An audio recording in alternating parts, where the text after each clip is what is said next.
I'm Jeremy. I'm Angela. We're living the dream off grid. So what we're going to do today is we're going to unbox this Harvest Right freeze dryer, and we're off grid. I don't know if you caught that in the name. Okay, so this comes with 2 boxes. The dehydrator itself is in there, and then in this box is everything else. Okay. Oil vacuum pump, maintenance stuff. We're going to go ahead and get everything out here onto the table. It comes in this box, and we'll go from there.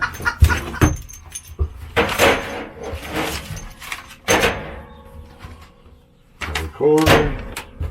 Instructions, lots of instructions. I like that.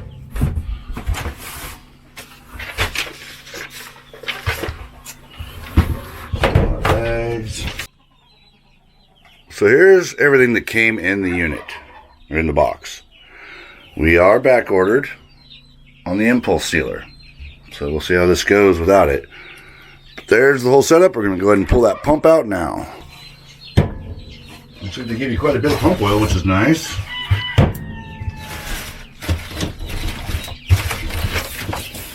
Alright. So there's the pump.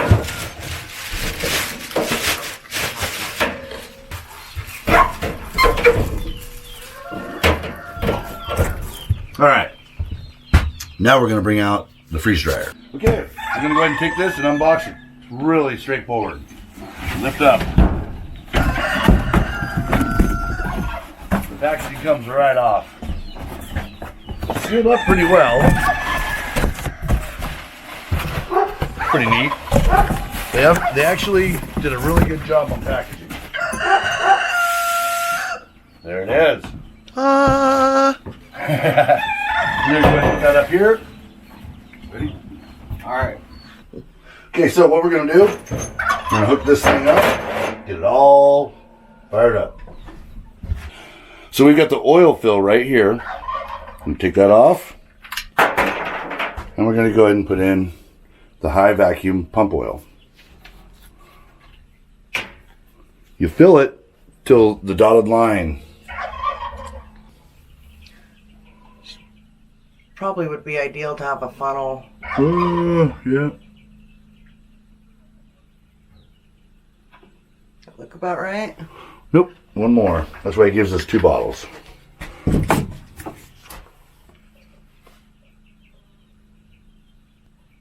There, we got stopped. Take and fill. Hand tight. You want these hand tight only. If they're not hand tight, you won't get a good seal on the vacuum. Save those for later. That one up.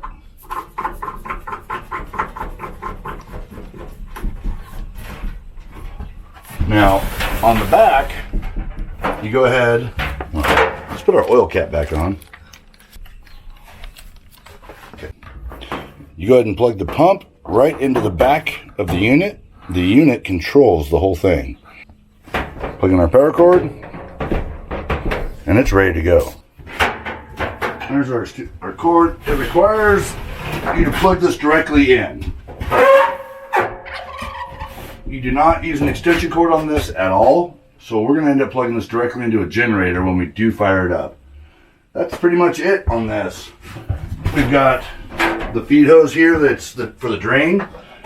It's missing the actual hose that comes off. I don't know if it's not supposed to come with it. You got to provide that yourself. We're going to end up getting our own, but you'll have a hose going off of this to a discharge bucket. That's where all the water will go. The other thing you got to do before you use it your first time, you take this ring off, like so, clean it out, dry it, and then put it back on. So it has a nice, good seal.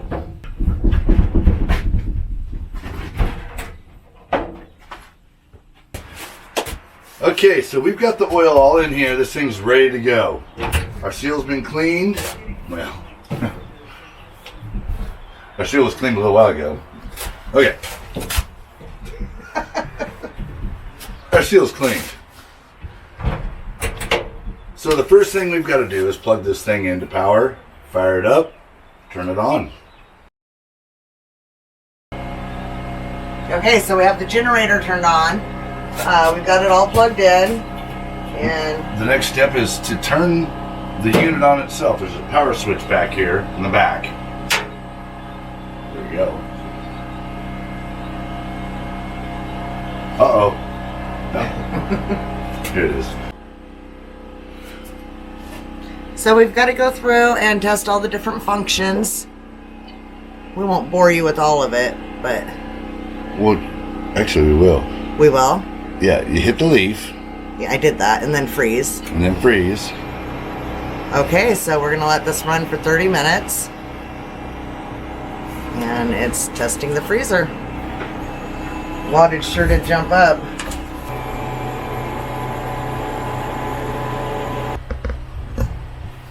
Okay.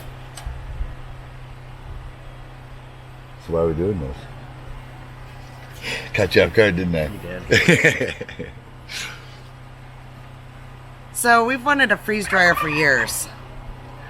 This is really, really exciting for us. We went with the small one. I really wish we would have splurged a little more and got a medium or large. Well, we don't know. We don't know. There's some new tricks that I found out just by watching some new videos. That there's ways to maximize this that I didn't know. So we'll stay tuned for more of that. Something to explore once we Breaking the fence. figure this thing out. But it's really exciting. The freeze drying, it retains more nutrients than a lot more than dehydrating, and even more than canning. So, from what I understand, dehydrating takes at least 50% of the nutrients on it, isn't it? Close to, I think. Yeah, I don't know if it's as high as 50%, but it's a good chunk. How much nutrients do you lose freeze drying? Just a small percentage. It's like Talking like 3-4%. It's pretty good. It is. So do you cook the food first? Because like with the dehydrator, Okay, you don't have to. You can do it raw and then rehydrate it, but then you have to cook it. And for me, the whole reason of having this is, so ready to eat meals. Make our own little MREs. But no, so I'll be cooking stuff before I put it in there. LTD MRE. I like it. Acronyms all over the place. I'm a dork. You are. So anyway. So sorry. anyways, yes. See what I do to her? I screw everything up. She had a train of thought going. It's gone. Gone. Cut. And action.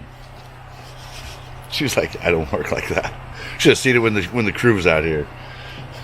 Can you say that again? No. Yeah, that was fun. They hated me. Anyhow, this thing's running. It's going to take 30 minutes for this first test. Then we've got to do A vacuum test, a heat test. lots of tests Yeah. to make sure it actually does what it's supposed to do. I'm running that power meter so that we can see exactly what it runs. We may be able to run this off our Solo. The 20 amp breaker that it requires is for the big one. So this only requires, it doesn't, I have to look at the instructions again, but I didn't see anything in there that said what this one required. It just said that the big one required 20. So we hooked it up to a big generator, a 3500, or is it more? No, this is the 9600 or 9500 Oh yeah, it was running our well. So we've got it on a big generator. I'm thinking for now. maybe we can get it on a 2000. Yeah, we've got a 2000 watt generator that's got a 15 amp breaker. So we'll see if that may work. The pulse timer, that when it's really drawing a lot of that power, that's going to be the question, is if it'll trip it and screw everything up. The peak. Yeah, we don't want that to happen. Yeah. So it'd be nice if we could run it on a 2000 watt, because right now gas premium non-ethanol $4 a gallon, and that's at the cheap place. Yeah. So When you run generators off grid, you don't want to run the regular gas. You've got to run good stuff. So we'll see how even economical this is to use off grid. Yeah. Regardless, it's going to be a great thing. If you're on grid, this is going to be phenomenal. I mean, hopefully, if it turns out like we hope, you're at home. You just plug it in, set it, and forget it. You don't have to worry about it and monitor your gas and stuff like that. Make sure your generator's still running. And from what I understand, it only costs a couple bucks a day to run. Yeah. So, If you're on grid. So, stay tuned. Storms are brewing. We usually don't mess around with affiliate links. It's dumb of us, I know. But we got one for Harvest, right? Yeah. Check down in the description. You'll see here too, but in the description of the video. If you want to check one out. That'd be awesome. use our link, we get a little bit of money. Little bit. Not much. But hey, enough you buy them, you paid for her freeze dryer. I like that. Oh, that would be... It ain't gonna happen, but it'd be cool. 20 years from now. We did get one for Harvest Right. It's a product, I think it's going to be amazing for us. I certainly hope so. I'm really, really excited about it. We went ahead, we got the affiliate link. If you're interested in It'll be down below. checking it out, hit that link. They have a big Memorial Day sale right now. Free shipping on them, and I think it's $400 off, something like Could that. be something like that. Check out our link. That takes you right to the sale. So, and we would get a little bit of a commission off it. Yeah. Not a lot, Pretty but cool. hey, every little bit helps. Yeah. Pay for some of that gas in it. Pay for some of her chickens.